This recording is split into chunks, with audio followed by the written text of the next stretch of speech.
네, 안녕하세요. 안녕하세요. 안녕하세요. 마이크 안 해도 될 것 같은데 잘 들리죠? 네, 마이크 안 하고 오늘 시작 기도로 여기 사도신경 좀 아까 고개 숙이라고 했던 그 내용인데 사도신경을 한번 천천히 기도할게요. 거기 미사책에도 있지만 주님의 기도 그 주요 기도문에도 있어. 사도신경.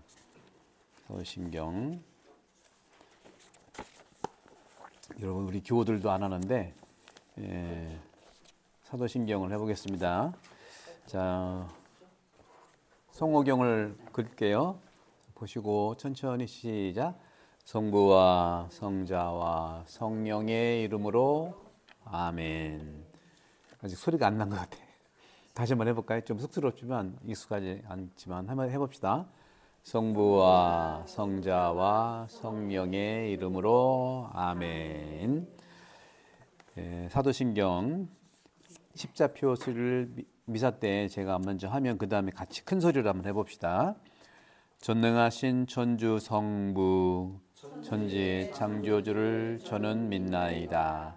그 외아들 우리 주 예수 그리스도님 성령으로 인하여 동정 마리아께 잉태되어 나시고 본시오 빌라도 통치 아래에서 고난을 받으시고 십자가에 못 박혀 돌아가시고 묻히셨으며 저승에 가시어 사한날에 죽은 이들 가운데서 부활하시고 하늘에 올라 전능하신 천주 성부 오른편에 앉으시며 그리로부터 산이와 죽은 이를 심판하러 오시리라 믿나이다. 성령을 믿으며 거룩하고 보편된 교회와 모든 성인의 통공을 믿으며 죄의 용서와 육신의 부활을 믿으며 영원한 삶을 믿나이다. 아멘. 성부와 성자와 성령의 이름으로 아멘. 우리 자매님은 뭐 이렇게 강복 주시고 이렇게 점 찍는 것 같았어? 처음이시라 그런가? 그렇죠. 오늘 그래서 그러신 것 같아. 그 며칠 차이가 좀 나는 것 같아요. 그래서 잘하셨어요. 네. 자, 그러면 오늘은 여러분들 이 사도신경을 이제 공부하는데 여러분들 기억이 나실지 모르겠어요. 우리 성당에서 모든 여러분뿐만 아니라 모든 교우들은 세 가지를 통해서 신앙생활을 하는 거예요. 다시 말하면 첫 번째는 믿음에 대해서, 두 번째는 기도, 세 번째는 계명. 이 세 개가 전부예요. 천주교 뭐 복잡한 것 같지만 세 개가 전부예요. 세 개 전부.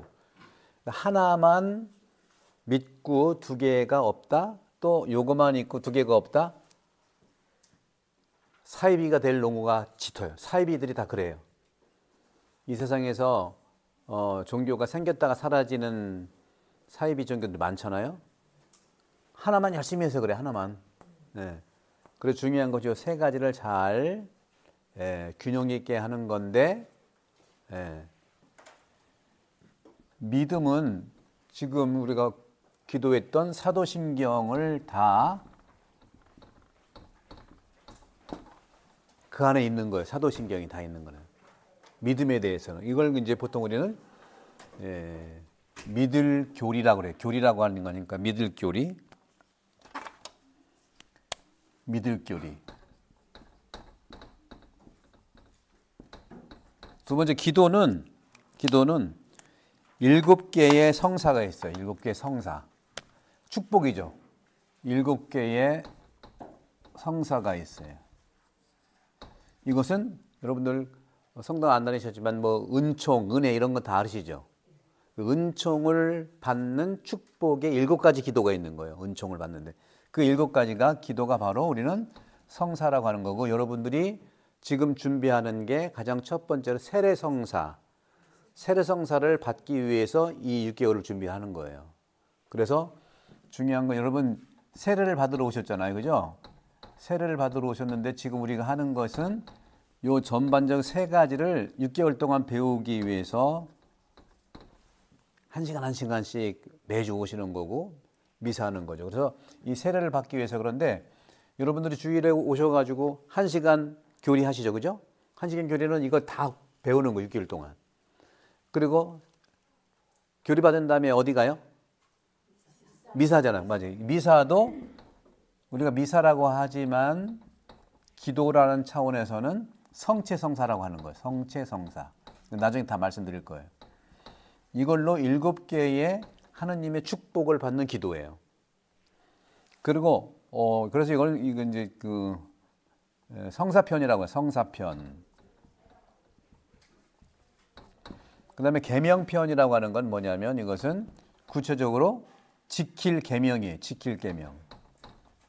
지키는 거니까 지킬 계명이니까 이것은 10계명. 그리고 사랑의 세계명. 그리고 우리 가톨릭에는 2000년 동안 내려왔던 교회법이 있어요. 교회법. 교회법만 있는 게 아니라 사회 교리도 있어요. 그러니까 구체적으로는 성경에서 얘기하는 계명, 구약과 신약에서 얘기한 구약은 10계명이고 신약에서는 사랑의 세계, 예수님이 말씀한 사랑의 세계명이고 두 번째로는 교회법이 있죠. 교회법. 이 교회도 수천 년 내려왔기 때문에 법이 필요한 거거든요. 교회법이 있고 그 다음에 사회교리가 또 있어요. 사회교리. 윤리적인 측면에서 그 내용들은 나중에 다 말씀을 좀 드릴 거예요. 요것이 균형을 잘 이루어야 되는데 오늘부터 이 사도신경을 통해서 첫 번째 믿을 교리는요. 6개월 정도면 한 3개월 이상은 이걸로 하는 게 굉장히 기본이라고 이게 기초. 믿음에 대해 믿는 여러분들 종교는 믿음 생활이잖아요. 그죠? 믿으러 오신 거잖아. 그래서 이것이 굉장히 중요해요. 거의 한 60% 될 겁니다. 100% 있다면 60% 되고 요게 한 30% 되고 요게 한 30% 그럼 120%네. 그렇게 되는 겁니다. 이게. 그렇게 되는 거니까 어렵지 않아요. 여러분들 우리 교우들도 이제 이런 공부를 옛날에 잊어버리고 습관만 남아다 보니까 천주교가 어려운 게 뭐냐면 2000년 된 교회다 보니까 할 게 많았는데 요 중심만 잡으면 되는 중심은 잡는 건 6개월 동안 다 잊어버리고 맨날 했던 방식대로만 사는 거야. 그러니까 참 성당 다니면서도 세례의 은총을 받았는데 그걸 살지 못하는 안타까움이 많아요. 여러분들은 저하고 6개월 동안 제대로 여러분들이 배우는데 여러분들 그럴 수 있어요. 기억이 안 나요? 괜찮아. 지금 이 시간 1시간만 함께하는 것만 해도 행복하면 돼. 그리고 모르면 어떻게 해요? 유튜브 있잖아요. 책 있잖아요. 이거 신앙 생활을 하는 것이기 때문에 6개월 하고서 끝나는 게 아니잖아요. 여러분들 세례 받고 차츰차츰 해나가는 그런 과정이라 말씀드리는 겁니다.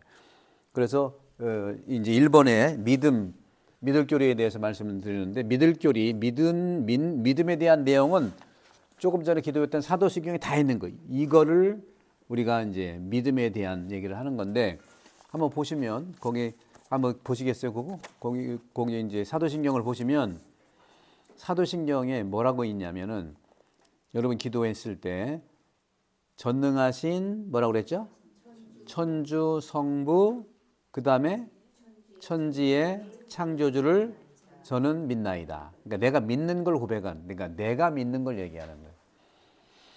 그러니까 우리가 믿는 것이 전제된 내가 믿어야 되는 거죠. 그래서 여기서는 하느님에 대한 고백을 얘기하는 거예요. 그래서 오늘 이 시간은 이거 약간 설명한 다음에 하느님에 대해서 집중적으로 이제 이야기를 나누려고 합니다. 그 다음에 그 외아들 우리 주 예수 그리스도님. 우리는 그리스도교잖아요. 그러니까 예수님에 대해서는 또 다음 시간부터 또 자세하게 말씀드려요. 예수님에 대해서. 예수님을 믿는 것에 대해서. 오늘은 하느님을 믿는다는 게 뭐냐 하는 걸 얘기할 거고 그 다음에는 뭐예요? 줄친 게 뭐예요? 성령으로 인하여 동정 마리아께 잉태되어 나시고 성령에 대해서 다음 시간 얘기할 거예요. 성령이 도대체 뭐냐? 그리고 마리아, 성모 마리아가 도대체 어떻게 믿음의 대상이냐. 사실 성모님은요, 믿음의 대상이 아니고 공경의 대상이에요. 믿는 분은 하느님 한 분입니다. 그리고 예수님이 하느님이니까 예수님 한 분이고 또 성령 한 분이에요. 한 분 한 분 삼위일체 이 하느님이라고 하는 거거든요. 삼위일체 하느님을 믿는 거고 마리아는 믿는 게 아니에요. 마리아는 공경하는 거예요. 우리 어머니 공경해야 되잖아요. 여러분들 4월 초파일 날 노시잖아. 국경일이죠. 그럼 어떻게 하고 놀아야 돼요? 부처님한테 감사하고 놀아야지. 부처님 때문에 노는 거 아니에요. 그죠? 여러분 절에 가면은 어떻게 해요? 절에 가면 첫 번째 하는 게 뭐예요? 절을 하잖아요. 그래서 절인 거예요. 정말이라니까? 그 말에 다 있는 거예요, 여러분들. 절을 해서 절인 거예요. 근데 성당도 절을 해. 예. 그죠? 우리 인사하잖아요, 인사. 절같이 하잖아요. 근데 초교회 다 인사를 하는데, 그렇게 보시면 되고, 그 다음 밑에 본시오 빌라도 통치 아래서, 이게 전부 다 이것은 맨 첫째 줄은 하느님에 대한 고백이고, 두 번째부터는요, 전부 다 예수님에 대한 거예요. 그렇게 보시면 돼. 두 번째부터는 전부 다 예수님에 대한 건데, 예수님에 대한 것을 또 성령도 나타나고 마리아도 나타나고 본시오 빌라도는 예수님을 십자가에 처한 총독이잖아요. 역사 안에 있었던 사실이라는 걸 넣는 거예요. 그리고 예수님에 대한 것이 다 고백되는 건데 거기에 이제 중요한 믿음에 대한 내용들이 있어요. 어떻게 해요? 예수님이 돌아가셨던 순환 죽음, 십자가상에 어떻게 돌아가셨고 왜 돌아가셨고 이런 게 있어요. 예수님은 유대인이거든요. 유대인인데 또 예수님은 누구한테 죽임을 당했어요? 유대인들한테 죽음을 당한 거예요. 그럼 도대체 예수님 죽음이 어떤 의미가 있냐? 아무리 봐도 여러분 이해가 안 가죠. 저렇게 혹시 비유적으로 할 수 있다면 김구 선생님을 누가 죽였어요? 한국 사람 죽였잖아요. 그렇게 보시면 돼요. 사실은요, 가족이 가족 죽이지 남이 우리 안 죽여요. 문제도 항상 가족끼리 내부 문제이지 핑계를 자꾸 딴 데 대는 거예요. 그래서 바로 옆에 있는 사람을 사랑하라는 게 예수님의 가르침인 거예요. 이미 그런 거예요. 1년에 몇 번씩 만나는 사람은 그때 잘해주면 평생 좋은 이미지와 효가 있는데 가족 관계는 너무 힘들잖아요. 맨날 잘해주다가 한 번 좀 그러면 못 해준디야. 그러죠? 그래서 가족끼리의 분열이 상당히 어려움 중에 하나다. 근데 그것이 예수님께서도 깨어 있어라 하고 말씀하시는 주된 내용들이 그런 부분이다. 그래서 그렇게 쭉 보시면 나중에 이제 전반적으로 말씀을 좀 드리도록 하고요. 그래서 오늘은 시간이 없으니까 오늘은 여러분들이 이 믿음으로 오르는 천국의 계단에 마이크를 써야겠다. 한번 목소리가 너무 또 미사도 해야 되는데 거기 여러분들 맨 처음에 우리 교류 강좌 그 커리큘럼에 보시면 11월 9일 날 믿을 교리 제목이 뭐예요? 믿을 교리 어디에 다 있어요? 그것만 보시면 됐네요. 그 얘기를 하시는. 그리고 실제 이 믿음으로는 천국의 계단 책의 18강인데 18강을 펴보시면 되겠어요. 18강. 마지막. 제가 순서를 새로 시작할 때마다 순서를 여러분들이 맞춰서 해요. 여러분들은 하느님을 먼저 이렇게 만나서 하는 것이 좋겠다 해서 18강이면은 몇 쪽이냐면 382쪽이 되겠는데 381쪽에 제목 그림을 보시면 거기에 맨 아래 그림 밑에에 삼위일체 하느님 성부와 성자와 성령. 그러니까 우리가 첫날부터 제가 성호경을 그으면서 모든 그리스도교 천주교의 기도의 시작은 성호경이고 마침도 성호경이다. 내용도 성호경인 거예요. 그러니까 여러분들 중심은 매일 하는 게 중심이에요. 그 의미를 우리가 좀 알고 하는 건데 성부와 성자와 성령의 이름으로 아멘 하는 이 모든 것이다 하는 말씀을 좀 드리고요. 자, 그러면 요거는 이렇게 옆에다 펴놓으시고 이건 집에서 쭉 읽어보시면 되는데 그냥 읽어보시면 어렵겠지만 제 강의를 들으신 다음에 읽어보면 쉽게 여러분들 읽혀질 거라고 생각합니다. 우리 그리스도인들은요, 천주교인들은 무엇을 믿는 사람들인가? 여러분들은 세례 받으러 오셨는데 물론 하나님을 믿으러 오셨잖아요, 그죠?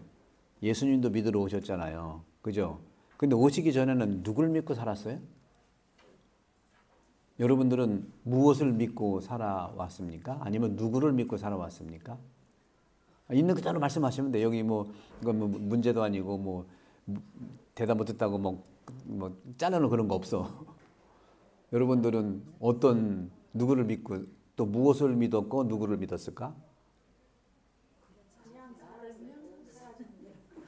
그냥 나를 믿고 또 가족을 믿고 뭘 믿는지도 잘 기억이 안 날 수도 있어요. 그러니까 여러분들 굳이 내가 이 정답인가 그런 생각하지 마시고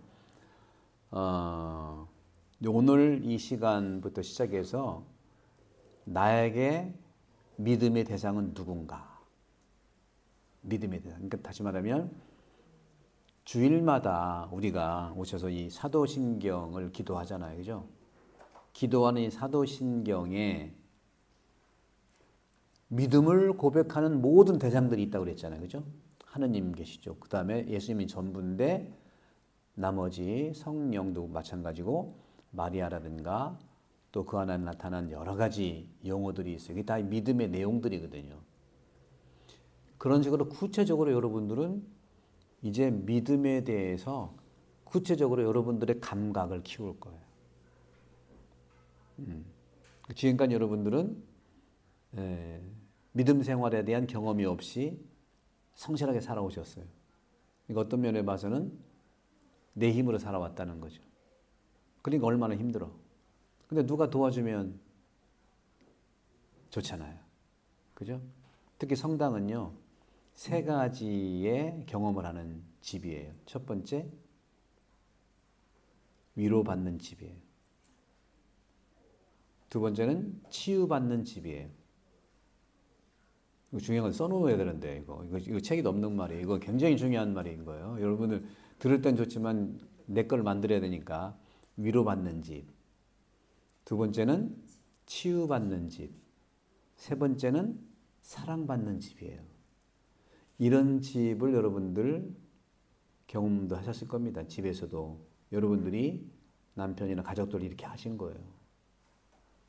이렇게 하시는 분 누구냐? 하나님이 이렇게 하셨고 구체적으로 예수님이 이렇게 하시는 거예요. 그죠? 여러분들 치유는 누가 받아요? 아픈 사람이 받죠. 그렇죠? 아픈 사람이 치유받는 거잖아요. 그죠? 그럼 내가 어디가 아픈지를 알아야 되잖아. 그러니까 아는 것만으로도 치유가 이미 시작된 겁니다. 모르면요, 원인도 모르고 계속 아파가는데 이유가 몰라. 그래서 내가 어디 아프다고 얘기하는 사람은요, 거의 나은 사람이에요. 진짜 아픈 사람은요, 아픈데 아픈 줄을 모르고 계속 이런 말에서 그 짓을 하고 사는 거야. 그게 병이거든. 요즘에는 몸에 대한 병보다 마음과 정신의 병이 엄청 많아. 통계해 보니까 65세 이상이 3분의 1 정도라고 했나? 정신과 약을 먹고 살더라고. 잠이 안 와서 그런 것도 있고. 근데 20대, 30대, 40대는요, 좀 과장해서 말하면 거의 약 먹고 살아. 거의. 그러니까 우리나라가 전 세계적으로 급성장한 나라죠. 이런 나라가 없잖아요. 어렸을 때는 굉장히 우리가 모두가 없이 살았는데 일부 잘 사는 사람들은요, 다 뭐가 있는 사람들이에요. 그 말을 내가 안 할게요. 친일파라든가 이렇게 해가지고 부풀렸다든가. 우리가 다 망했는데 누가 돈을 이렇게 했겠어요. 그죠? 그런 점에서 이런 차원에서 성당은 치유의 집인 거예요. 그러니까 내가 어디가 아픈지를 스스로 찾아낼 수 있도록 이 교리 과정을 임하면. 그러니까 믿음이라는 건 그런 거예요. 아주 구체적인 내 삶의 현장을 들여다볼 수 있는 눈이 믿음인 거예요. 왜? 믿음은 안 보이는 걸 믿는 게 최고의 믿음이거든요. 근데 오늘날은 보이는 것도 가짜야. 두 번째, 성당 어떤 집이라고 그랬죠? 치유집 얘기했잖아요. 위로의 집이죠. 위로는 누가 받는 거예요? 그건 당연히 내가 받는 건데 왜 받는 거 왜라고 해야겠구나. 왜 받는 거예요? 치유는 왜 받아요? 아프니까 받는 거고 위로는 왜 받는 거예요? 고통스러우니까 슬프니까 받는 거잖아요. 그죠? 그럼 내가 어떤 점에서 고통스러운가? 내가 어떤 점에서 슬픈가? 이것도 들여다볼 필요가 있다. 판단하지 말고. 다음에 성당은 무슨 집이라고 그랬죠? 사랑받는 집이에요. 왜 사랑을 받아야 돼요? 소중하니까. 외로우니까. 외로워서 받는 거예요. 난 현실을 얘기하는 거예요. 외롭잖아요. 왜 외로울까요? 혼자라 외롭잖아. 혼자잖아요. 같이 수십 년을 살아왔는데도 혼자임을 많이 느낄 수 있잖아요. 외롭잖아요. 외로워서 시집을 갔는데, 외로워서 사람을 만났는데, 만나보니까 괴롭네. 혼자 있으면 외롭고, 같이 있으면 괴롭고, 어쩌라는 거야. 그래서 우리는 외롭고 괴로운 외계인이에요.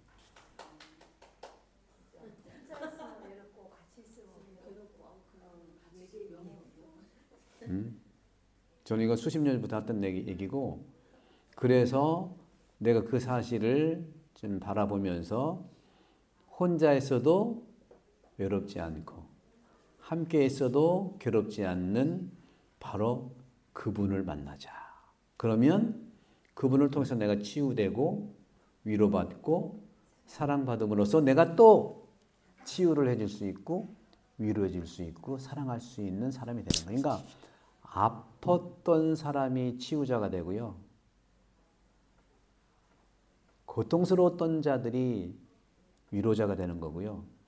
사랑받던 자들이 사랑하게 되는 그게 누구냐? 예수님이세요. 예수님이 처음부터 그렇게 그분은 산전수전 공방전 다 겪은 분이야. 그래서 그런 부분들에서는 여러분들께 주일마다 기도하는 이 사도신경의 믿음을 고백하는 모든 대상들을 하나씩 만나시고 나에게 하나님은 누구신가? 하나님에 대한 기본 고백이 하나님에 대한 믿음의 기본 고백이 사도신경 첫 부분에 나오죠. 오늘 그것만 말씀드린 첫 부분이 전능하신 천주 성부 천지의 창조주를 저는 믿나이다. 그런데 여러분들 지금 미사책을 보셨으면 이 미사책에 한 장을 더 거꾸로 돌려보실래요?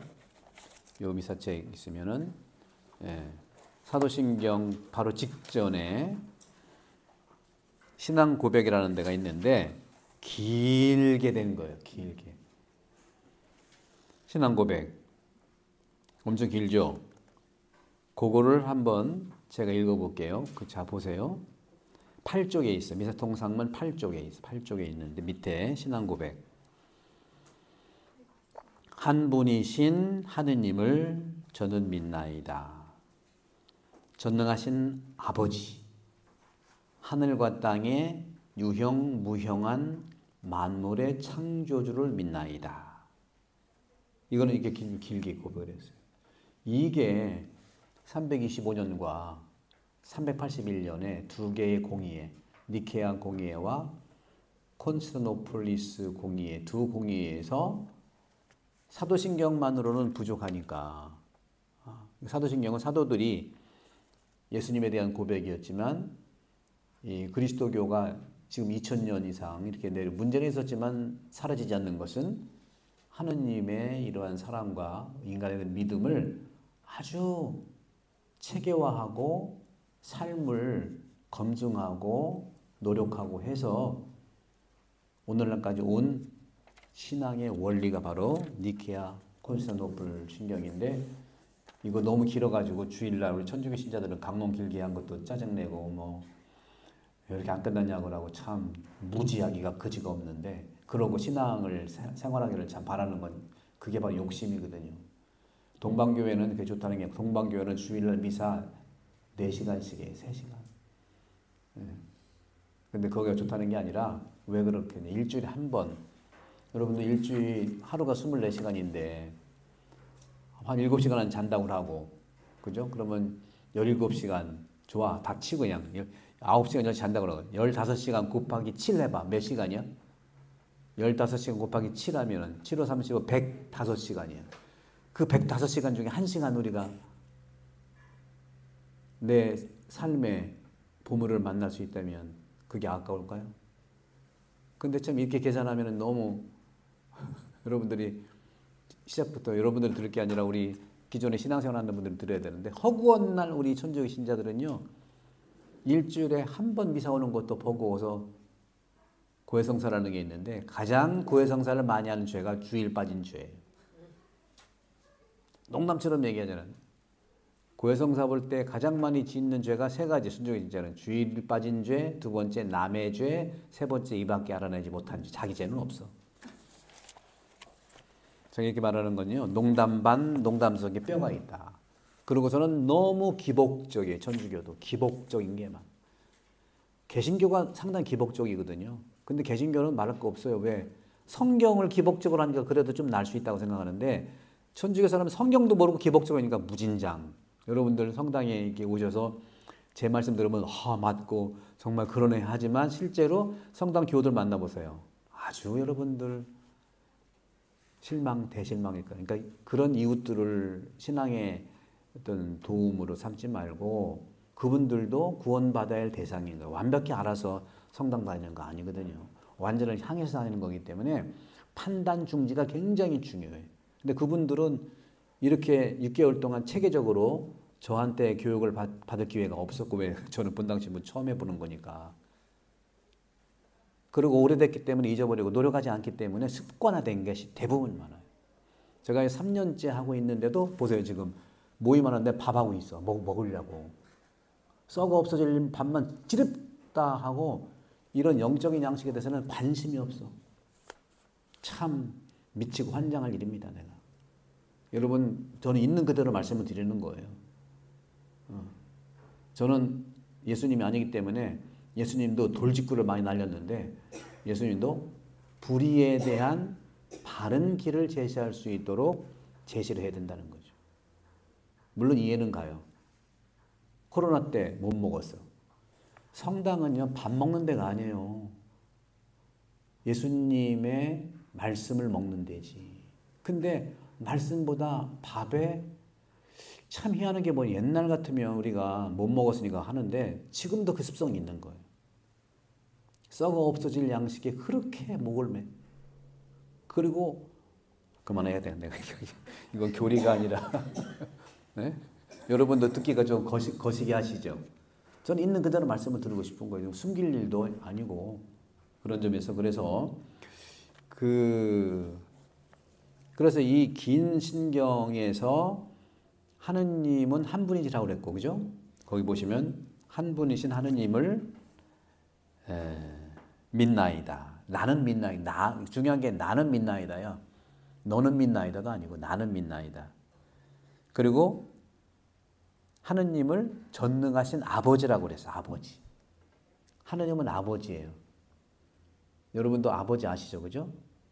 근데 이 아버지가 각자의 아버지 경험이 다 다양하기 때문에, 그래서 옛날에 어느 신부님이 피정 강론한테 하느님은 우리 아버지이시고 하느님은 자비하시고 했더니 앞에 있는 꼬마가, 신부님 거짓말, 아버지가 자비하다고요? 맨날 술 먹고 나만 때렸는데? 이렇게.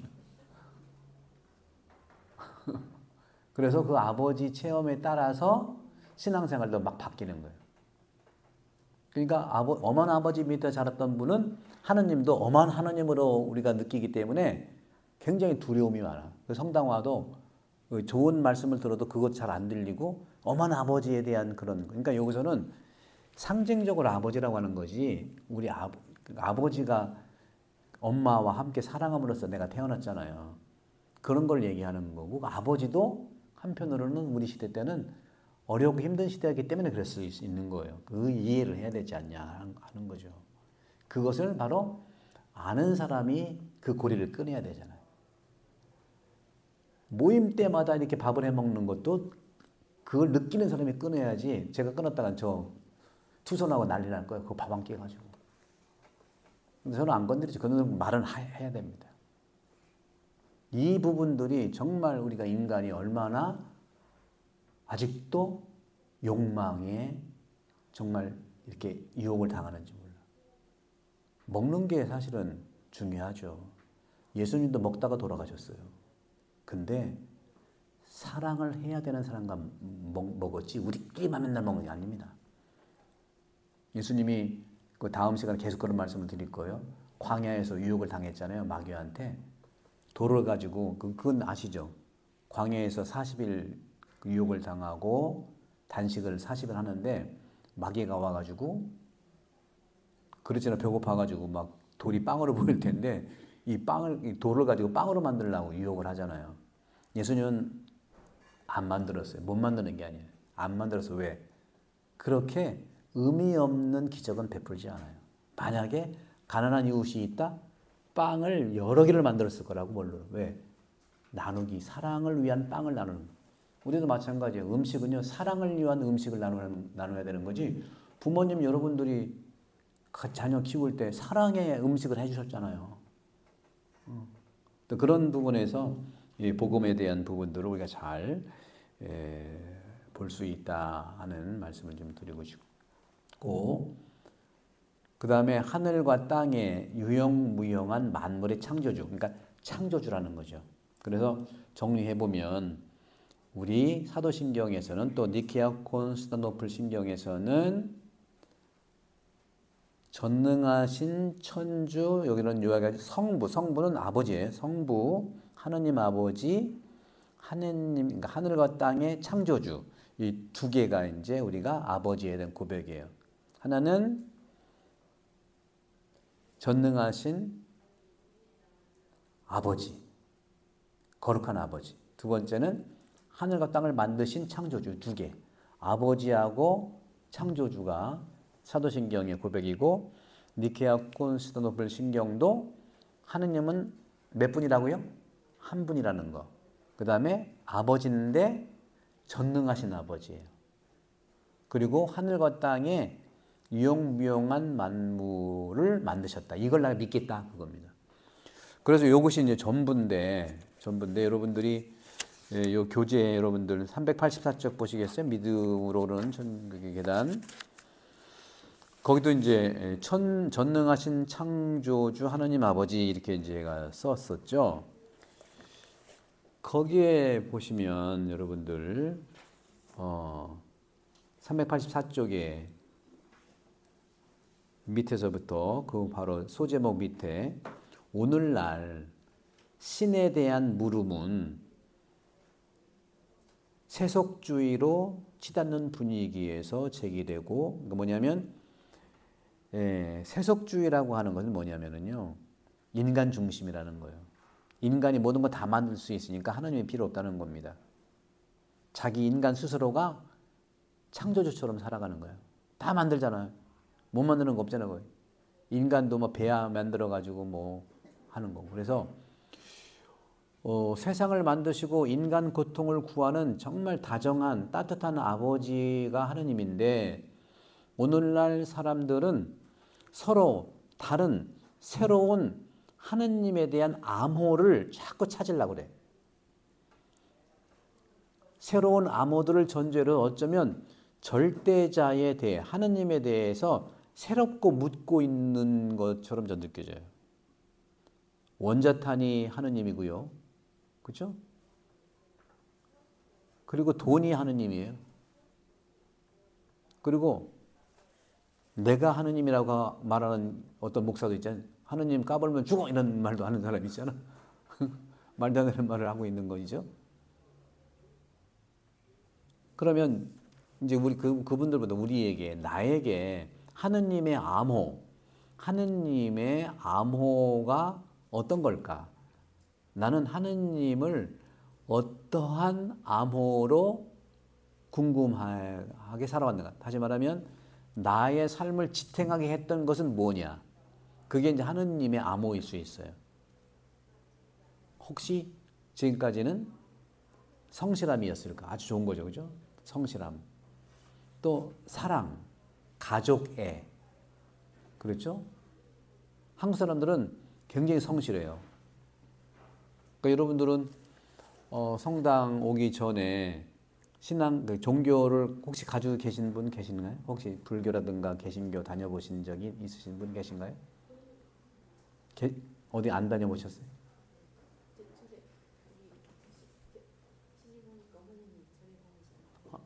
본인은 안 다니시고. 따라다니셨고. 네. 또. 여고. 개신교 여고. 네. 뭐 거기서 성경 공부도 하셨나요? 예배드리고 채플 성경 공부 따로 있고. 시험도 같이 다니셨어요? 같이는 아니지만 개신교 학교. 그래도 좀 나으셨겠다. 그래도 개신교도 성경 중심으로 하긴 하니까. 그러니까 성경은 낯설진 않으시겠네요, 그죠? 기억이 안 죠. 그래요. 또 우리 아무 종교도 안 다녔다. 또 오늘 처음 오신 아무 데도 안 다니셨어요? 처음 오신 또 우리 안 다니셨고. 안 다니셨는데 하느님은 마음속으로 믿으셨을까요? 하느님은 믿으셨어요? 마음속으로? 아플 때도 하느님 찾았어요? 하나님 저절로 나왔고. 그래요? 우리 남편이 돌아가실 때도 하나님 찾았어요. 그래요? 신자 아닌데? 네. 그럼 천당 가셨어요. 성당에서 그렇게 얘기합니다. 세를 안 받아도 그리스도인처럼 예수님이 말씀하신 것처럼 성실하게 건강하게 살아가는 분들은 천당 간다고 얘기를 해요. 천주교는 그렇게 얘기해요. 그걸 바로 우리는 뭐라고 하냐면 이름은 모르지만 익명의 그리스도인이라고 얘기를 해요. 요거는 1962년부터 65년에 2차 과정 공의회가 열렸는데 그 공의회에 설계자였던 예수의 심을 칼 라너 신부님이 이 학설들을 얘기했어서 그걸 받아들이면서 그렇게 이제 신앙생활에 기본을 해주시게 하거든요. 그래서 이렇게 신앙은 종교 생활은 안 하지만 한국 분들은 하느님을 다 믿어요. 거의 다 믿어요. 왜 그런가 봤더니 애국가가 우리나라 동해물과 백두산 하느님이 어떻게 하사?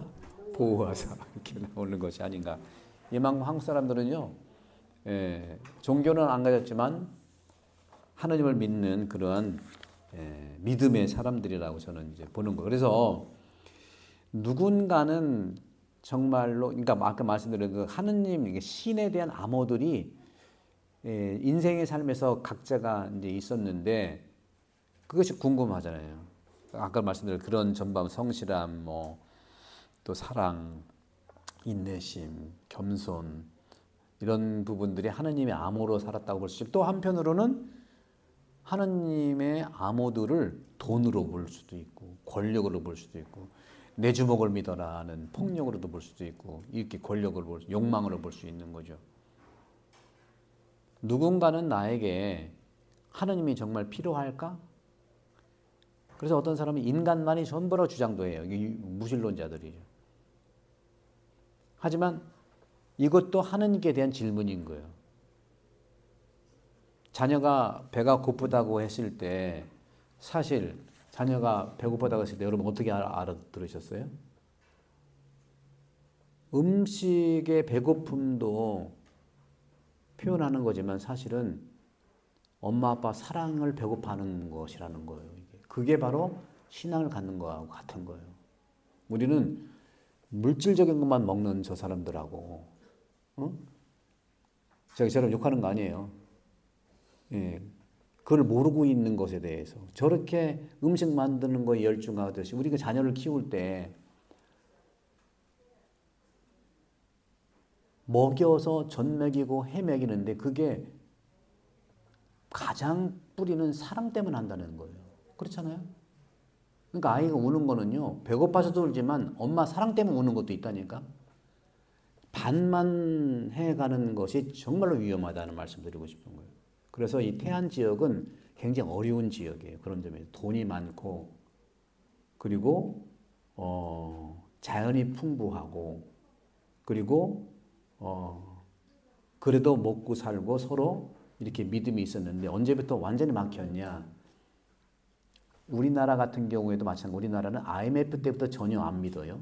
이제는. 그래서 지금은 그 최고 자살률이 많은 나라가 돼버렸어요.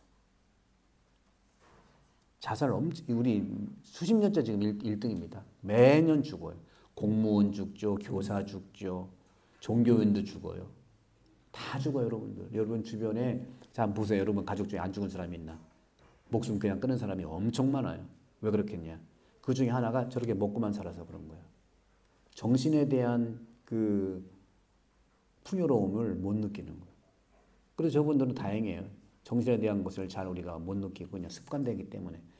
근데 중요한 20대, 30대는 안 그렇기 때문에 힘들어서 그것도 아픈 거거든. 아파서 목숨을 끊는 왜? 목숨이 안기 위해서가 아니라 내가 해방되려고. 이 고통 속에 해방되려고. 여러분들 젊은이들 피어싱이라고 하는 거 있죠? 젊은이들 뭐 이렇게 뭐 자해하는 거 있죠? 왜 하시는지 아세요? 너무 힘드니까 이 고통을 통해서 잊으려고 하는 거예요. 여기 뚫으면 엄청 아프거든요? 여성들은 뭐 귀걸이 아픔을 통해서 미를 한다니까 했지만 젊은 사람이 여기다 하고 혀에다 하고 하는 이유가 정신적으로 심정은 너무 아프니까 이 고통을 좀 느껴서 이걸 치유하려고 하는 거예요. 실제로 알면은요, 엄청나게 지금 전쟁이에요, 사실. 그러니까 20대, 30대, 40대가 성당이 없는 거예요. 그 외에 60대, 70대, 80대 맨날 먹기만 하고. 젊은이들은 안 오고.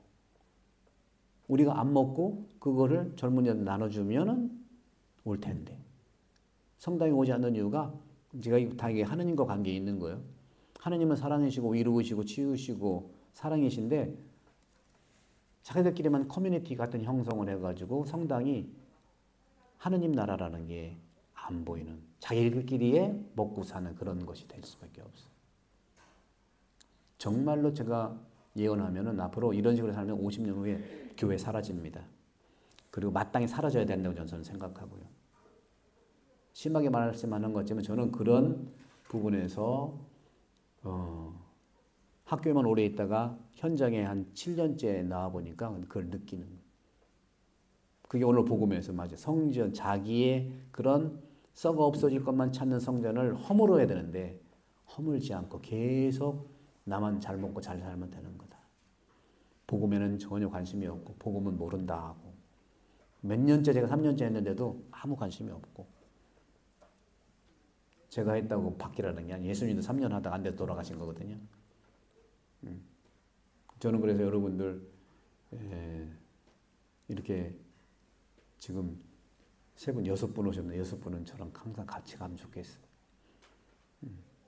부담 주는 게 아니고 여러분들의 인생은 여러분들이 온 것처럼 그래서 말씀드린 것처럼 자녀가 배고파 했을 때 사실 음식 배고픔보다 부모 사랑 배고픔을 말하는 거예요.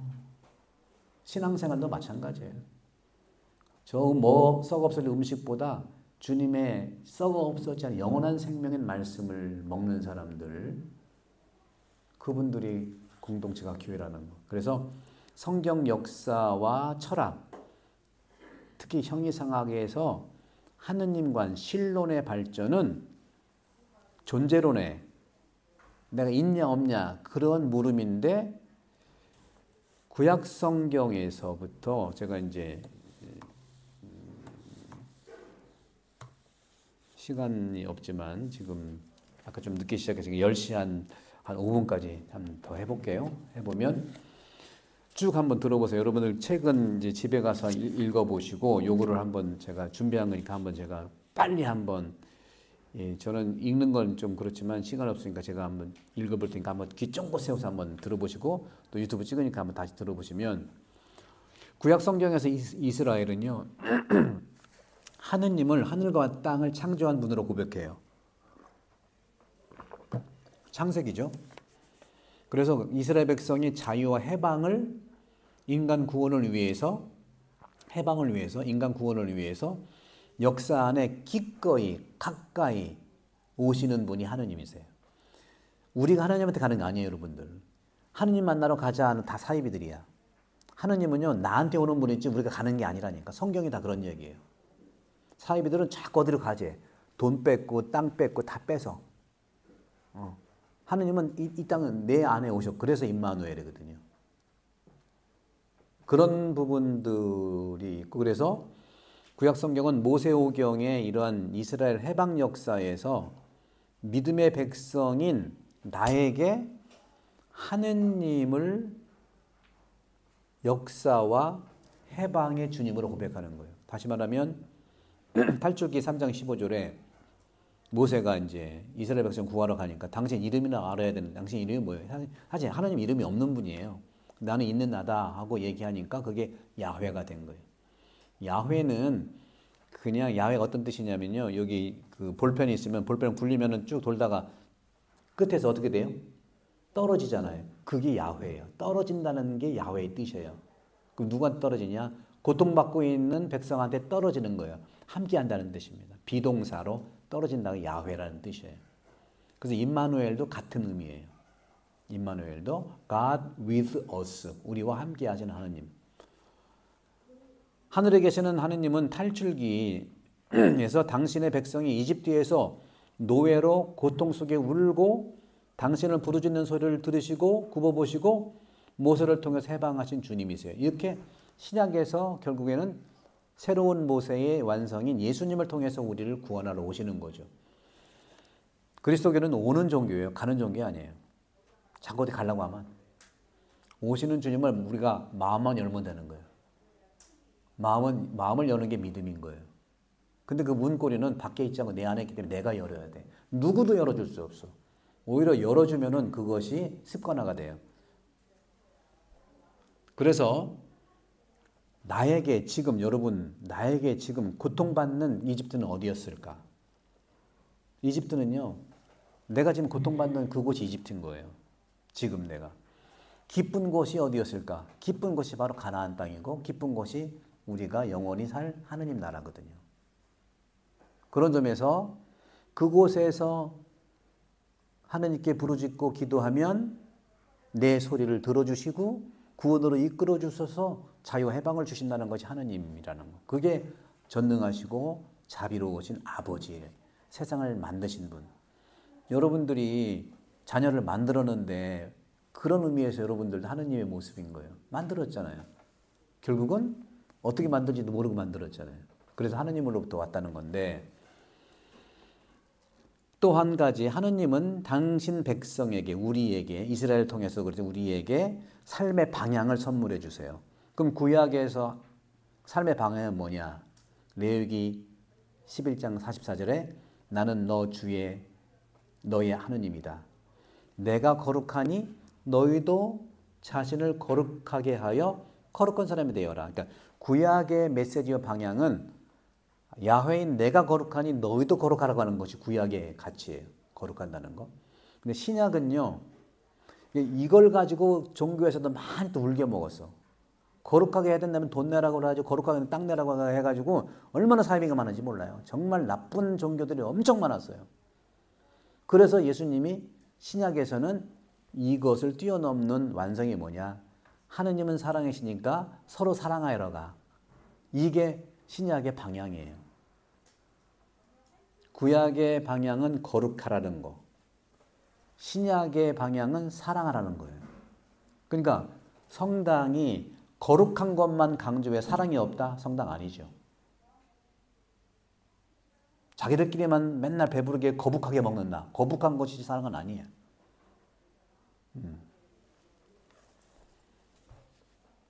그런 점에서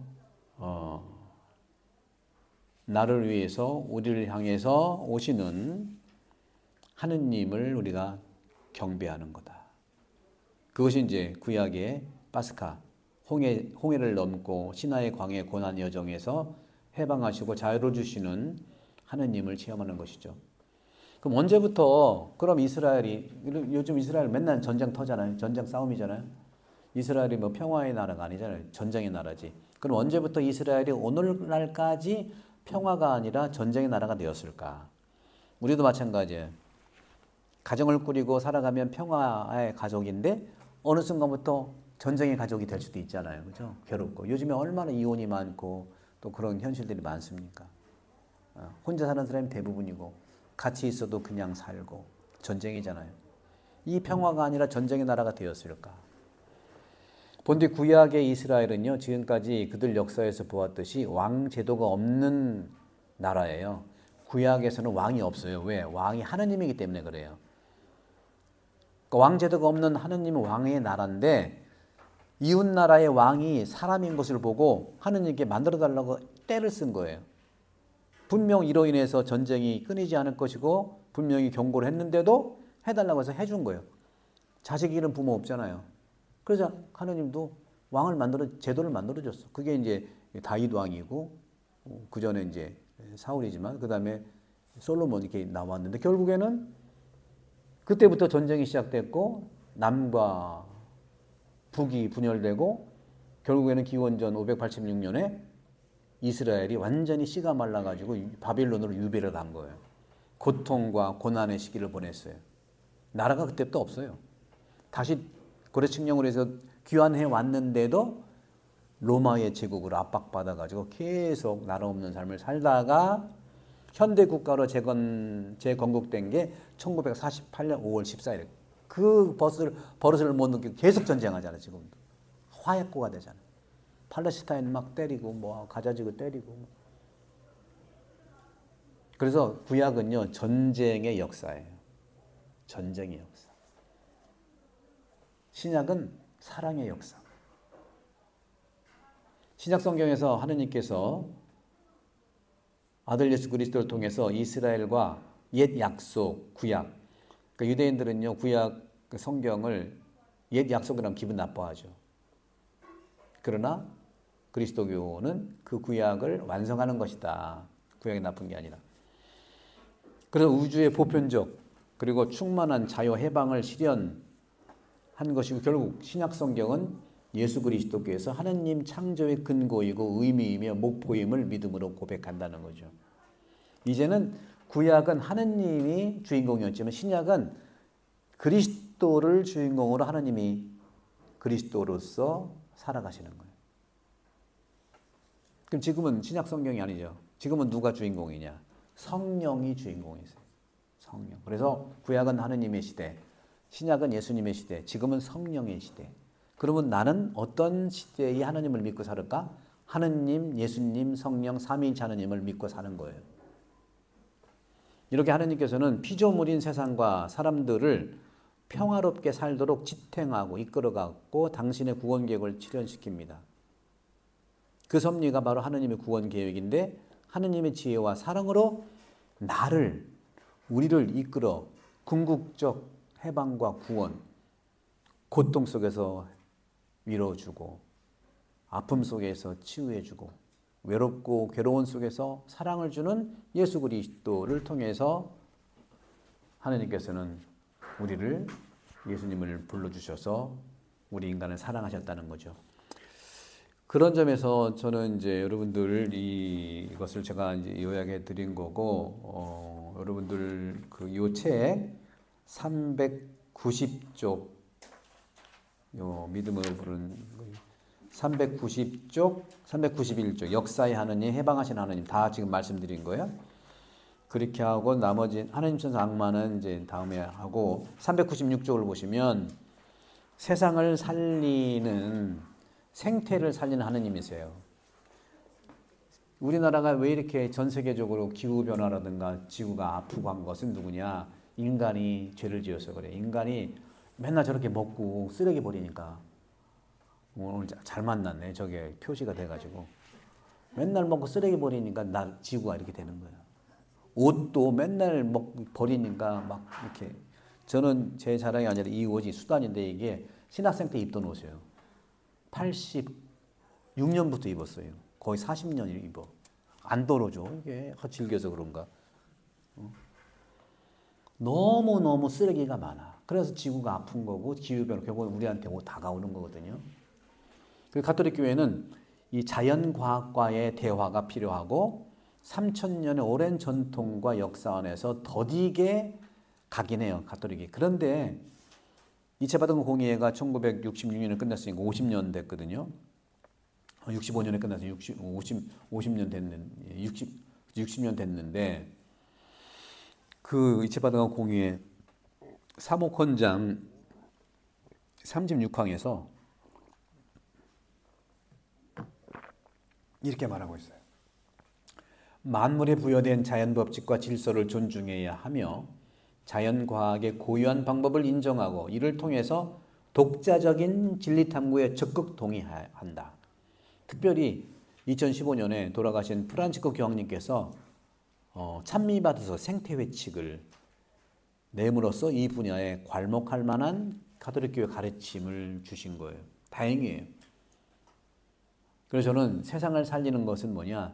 예수님을 만나면 세상도 살리는 거거든요. 그래서 다음 시간에는 이제 신약 성경에 나타난 예수님이 전한 하느님의 나라, 기쁜 소식 이것을 이제 자세하게 이제 말씀드릴 거예요. 여러분들이 성경은 다 안 읽어봤어도 다음 시간 그 다음 시간 두 번에 걸쳐서 예수님에 대해서 말씀드릴 텐데 거기가 바로 성경에서 얘기하는 신약 성경에 얘기하는 예수님에 대한 아주 요약본인데 핵심적인 것을 제가 나눠드릴 테니까 그거를 보시고 여러분들은 이렇게 이 시간에 알아듣고 정말 이해하지만 내 걸로 만들어야 돼요. 내 걸로 만들기 위해서는 유튜브 찍으니까 계속 보시고 책도 읽으시고 여러분 걸로 만드시면 되겠다 하면 저는 특별히 이번 오신 여러분들에게 정말 감사드리고 저는 신자 느는 건 원치 않아요. 내가 피곤하잖아요. 신자 느는 건 엄청 힘들어. 근데 예수님을 만나게 해주는 건 정말 기쁜 일이에요. 왜? 예수님을 만나면 여러분들이 어떻게 할 줄 알게 돼 있어요. 교회는 예수님을 만나서 스스로 자발적으로 하는 걸 알아야 된다 하는 말씀 속에서 그렇게 말씀드리고 신약 성경에서 이렇게 이제 다음 시간에 이제 예수님의 하느님에 대해서 말씀을 드리고 예수님의 하느님은 또 예수님이라는 것이고요. 그래서 예수님의 하느님은요 용서하시는 분이고 원수까지도 사랑하시는 은총의 하느님이잖아요. 예수님께서 하신 말씀 중에서 이웃 사랑이 뭐냐면 내 몸처럼 사랑하라고 그랬잖아요. 이웃을 내 몸처럼 사랑하라고 했어요. 근데 하느님을 사랑한다는 건 어떤 거예요? 십계명도 그렇고 구약과 신약은 하느님을 사랑하는 것과 인간, 이웃을 사랑하는 것 두 개를 얘기하는 건데 이웃을 사랑하는 것은 내 몸처럼 사랑하라고 한 거잖아요. 어렵지만 알고나 있으면 되는 건데 하느님을 사랑한다는 어떻게 사랑하는 걸까? 하느님을 사랑한다는 것은요. 하느님처럼 살자는 거예요. 자비와 용서와 이렇게. 근데 용서가 어렵잖아요. 그래서 예수님은 하느님께 다시 말씀드리면 이웃을 사랑하라고 그랬지 이웃을 용서하라는 건 아니요. 사랑하다 보면 용서한다는 얘기입니다. 용서 무조건 하려고 하지 마세요. 사랑을 하면서 그래서 이런 면에서 여러분 예수님은 하느님이 사람이 되신 종교로서의 그리스도교다. 그래서 그리스도교가 어떤 종교냐 하면은 이런 종교가 없어요.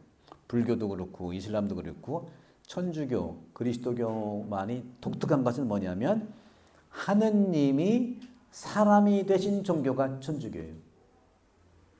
이런 종교 있어요? 불교도 성부라 하세요. 부처님 되시라고 했지. 하느님이 내가 된 거예요.